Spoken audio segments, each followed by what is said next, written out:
There's no mistaking Mount Kilimanjaro. It is a huge mountain that is an extinct volcano that's not part of a mountain range, and it just rises out of nothing. We enjoyed a couple days in Moshi, but we were all, I think, kind of chomping at the bit to begin our journey up the mountain. That meant getting all of our bags together and riding in some big army-like trucks to get to the point where we had the check-in, and then of course the bags have to be weighed and we have to get the porters and we have to go through paperwork and basically sign our lives away, and then we get back in the truck.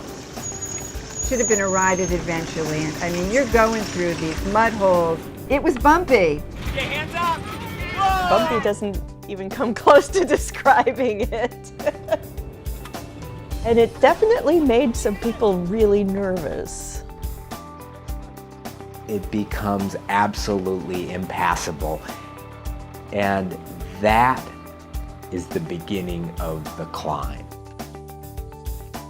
We didn't hike very far. We just hiked to the trailhead, kind of settled into that first camp. It was kind of really the first night for some of the people on the trail to do any kind of camping. The group of cancer survivors that joined us on the trip to Kilimanjaro are amazing. None of them were mountain climbers. None of them were on this journey because they've always wanted to climb Mount Kilimanjaro. Never climbed a mountain in my life, maybe climbed some hills, but never a mountain. I've never, ever, ever considered climbing a mountain like that. They were on this journey because they wanted to be part of something bigger than themselves. They wanted to challenge themselves, and they wanted to do it with a group. The first step on the trail, it was like, my God, I'm really in the African jungle. With short legs, you know, I can only lift my knees so high. And it became a joke that whoever was behind Bev had Bev's butt duty, because every so often I needed a little boost to get my body up over the rocks. I couldn't have asked to have gone on this trip with a better group of people. Been through chemo, we've all been through those treatments and know how difficult it is and what each one of us had been through. Every year around the globe, millions of people's lives are affected by cancer, but we knew we could only take a small number of people to Mount Kilimanjaro. And so we decided to start a prayer flag project, where we invited people to create memorials and tributes to people whose lives had been touched by cancer. The flags were designed and created by women back in Iowa, and then distributed to be decorated by people across the United States.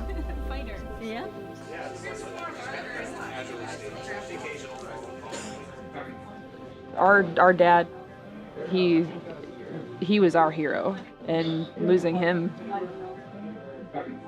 we pretty much lost everything when we lost him. So to be able to come here and hear everyone else's stories is really inspiring, and we needed this today.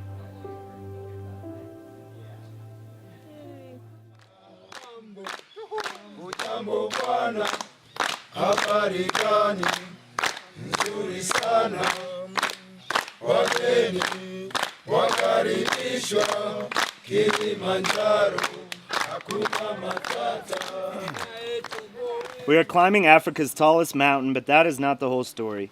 In fact, there is no one story in all of this, and it's more than a group of people, a series of days, an endless collection of photos. The pieces that make up our true tale are sometimes so tiny they can slip past the senses without being captured. That ain't no hernia. And so, The group were accepting of each other immediately. There was a common bond, which is unfortunate. Cancer it's not a death sentence, but hearing those words, your life changes forever.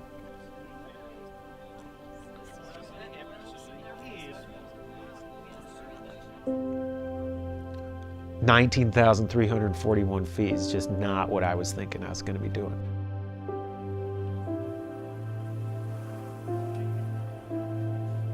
We started in the jungle, and then it changed to more shrubs and more rock, a lot of steep climbs and going down and steep and steep and steep. And I was thinking on that second day, man, 6 more days of this. I had a moment where I just had to make up my mind, and this is how it's going to be. Well, okay, cool. So then we just hiked and hiked and hiked. We will be with thee. We're survivors. We're survivors. We're survivors above and beyond cancer.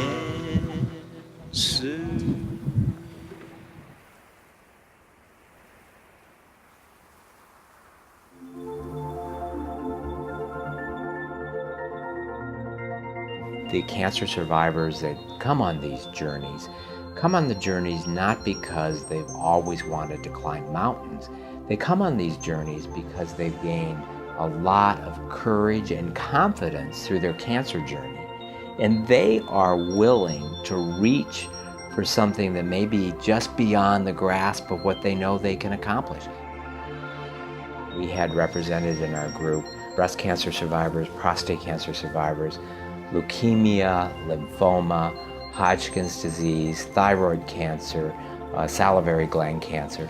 Some cured of their cancer, some with active cancer still undergoing cancer treatment.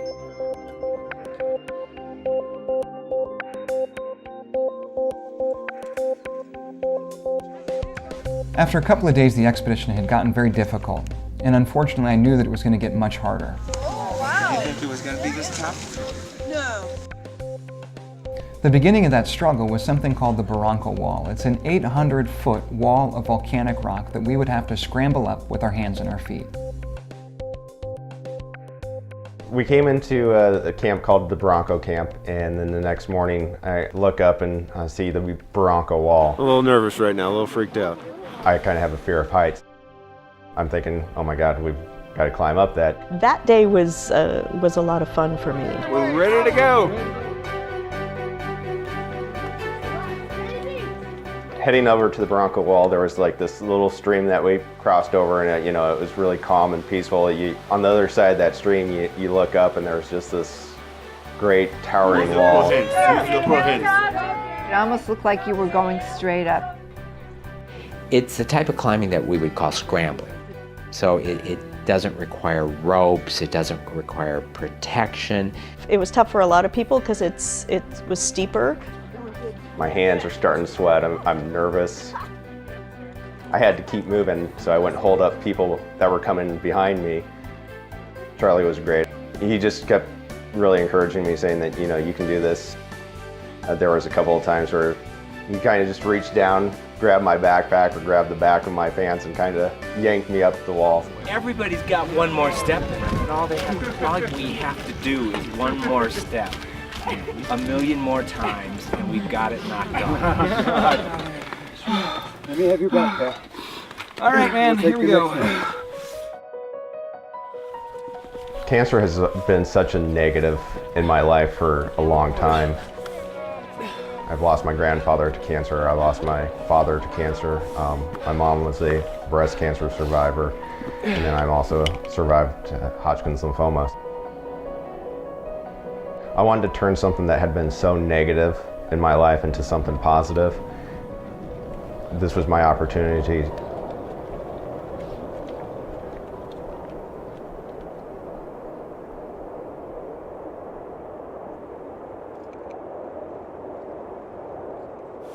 Anybody who's heard me talk knows about Chris. Chris was a patient of mine who I met when he was 20, and he died as a college student at Grinnell of a malignancy.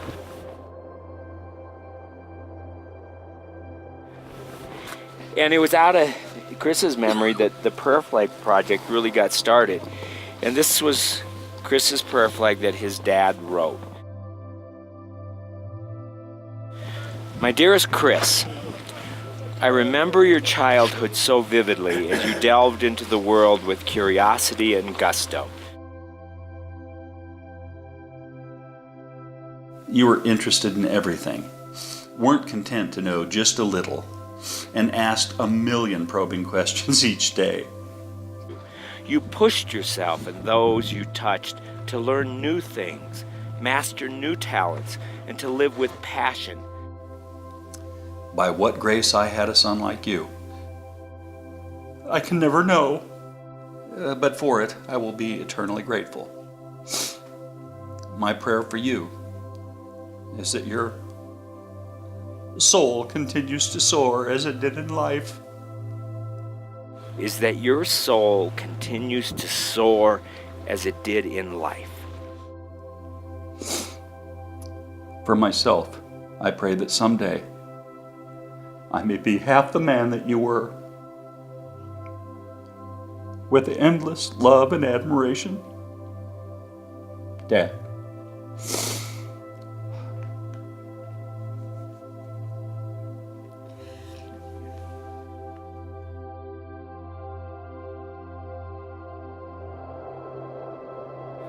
So Chris soared on Everest, and he's going to soar on Kilimanjaro, and he's going to soar with everybody you're carrying with you.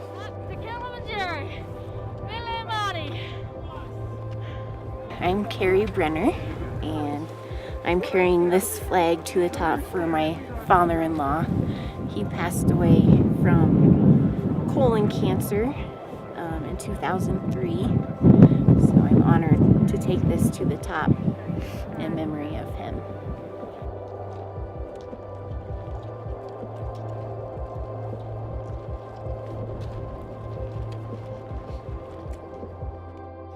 The Smiths are survivors, so I wish I could string them up so you could see them all side by side, but I love them very much.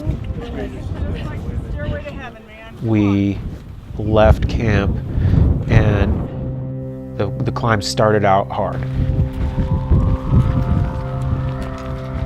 At this point, we'd been on the trail for more than 6 days and reached an elevation of over 16,000 feet. So at this extreme elevation, there's about half the amount of oxygen that we have at sea level. So with every step, the desire to quit becomes almost impossible to overcome.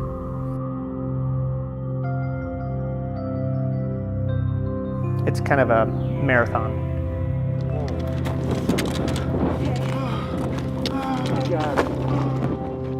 I remember looking up and thinking, you know, well, there's the top. And then you would get to that place, and then there would be another 500 yards that you would have to go. And you kept thinking it's never going to end.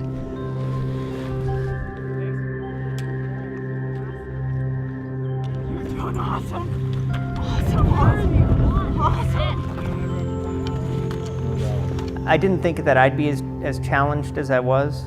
I didn't think my dad would be as challenged as he was. And he was exhausted, and he was also having a lot of nausea. If I could have carried him, I would have. Jed would say, step, he'd hold. Step. Step. Step. Step. Step. Step. And you think to yourself, how are you ever going to climb this mountain this slowly?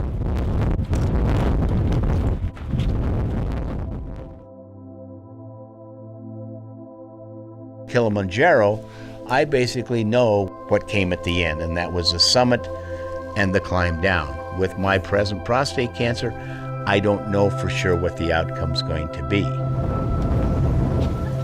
And so there's still that doubt, but the thing that I've learned is that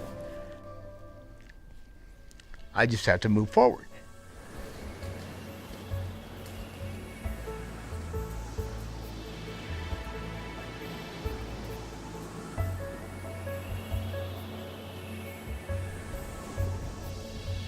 It just kept going, and then finally, after, I don't know, 6-8 hours, you finally could sense the rim of this volcano. What I'm about to show you I hope should inspire everybody to be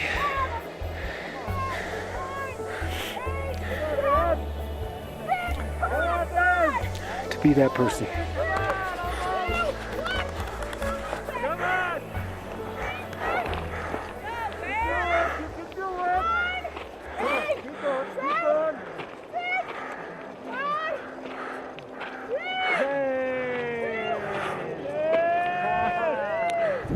We were able to rest a little, and then we had to walk across the crater, and I thought because we were so close and it wasn't uphill that it was going to be easier. I sat in the snow and I cried and I said, "Save yourselves, leave me here to die." Brandon Sickler stripped all his packs off, picked Bev up. And he puts me on his back. And I remember kicking and screaming like a little kid having a temper tantrum. The next thing I know, there were two arms under me. My legs were like rubber, and they must have dragged him to camp. It was really tough. And as I got to the top, I was kind of semi-delirious. He's hallucinating. Who am I? Good. All right, Charlie, Dick, somebody. All I can say is it was harder than finding out I had cancer, going through my cancer surgeries and my treatment. It was the hardest thing I've ever done, but I would do it again. Very tough day. Very tough day. I remember the first American Cancer Society banner on the ground. It immediately got me emotional, and I was tearing and crying, and then I saw the luminarias.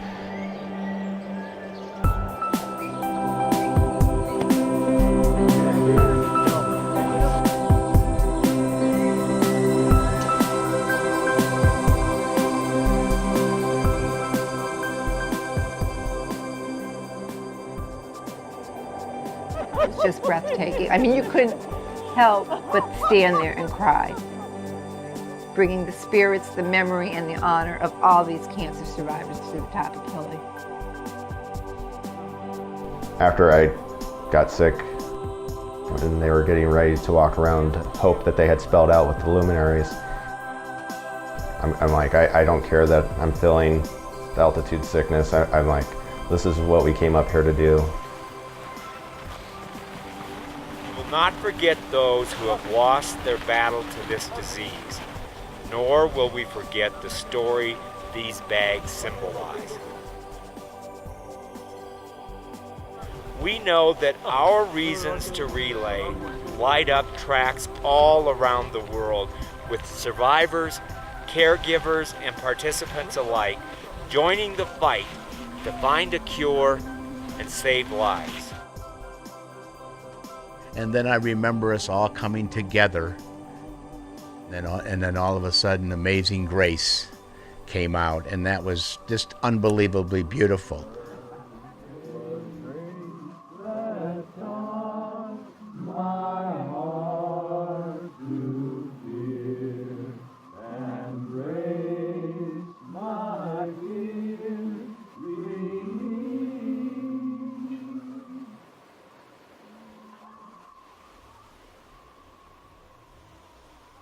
And we got through the night, and like every morning, the sun comes up, Slowly but surely. and it just warms us. We were at 19,000 feet, and we carried out the world's highest relay for life. We had brought with us about 800 prayer flags. Each prayer flag had the story of someone who was affected by cancer. I would say half of them represented lives that were lost to cancer, and half were cancer survivors who were still going through their journey. It was just unbelievable. It brought tears to your eyes. It was pretty spectacular to come out and see those flags flying in the wind. The first lap of our Relay for Life was Celebrate, and that was the survivors. 17 cancer survivors at the top of Mount Kilimanjaro, circling the word hope in the snow. The second lap was for the caregivers, and that included all of us, including our porters that had been with us on our journey up the mountain. The third lap was Remember, and the third lap was done silently in memory of those that had lost their life to cancer. And then the fourth lap that we did that day was Fight Back. It's recognizing that those who have died will not have died in vain, and that the memory of those that have lost their life will inspire and in fact demand of us that we do what we can in our lifetime to help find a cure for cancer, to make a world with less cancer. It was worth all the effort and worth overcoming all my fears to be at that summit looking at the glaciers. I mean, it was an amazing view. It's obvious to me that none of us have a clue what we truly can accomplish in life. And it's only by putting these challenges in front of ourselves that we have any idea of what we're able to accomplish.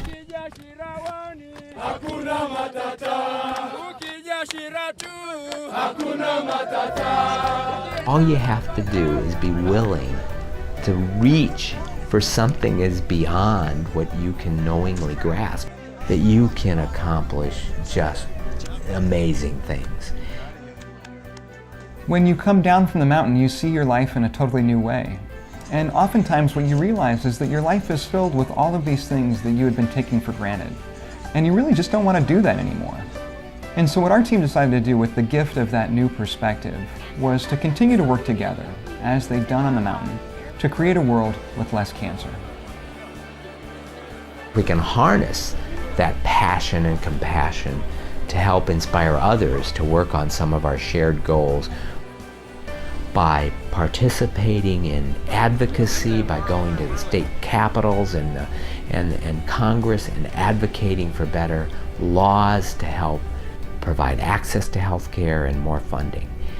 And if our group of cancer survivors can instill that sort of motivation and hope and inspiration in others, we've done a lot to accomplish our goal.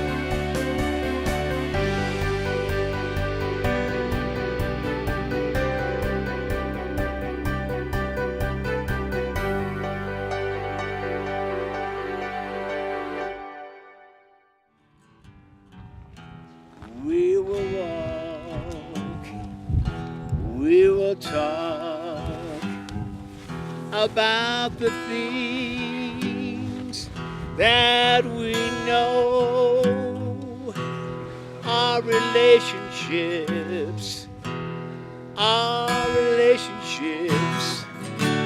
we will be with thee. We're survivors, we're survivors, we're survivors above and beyond cancer.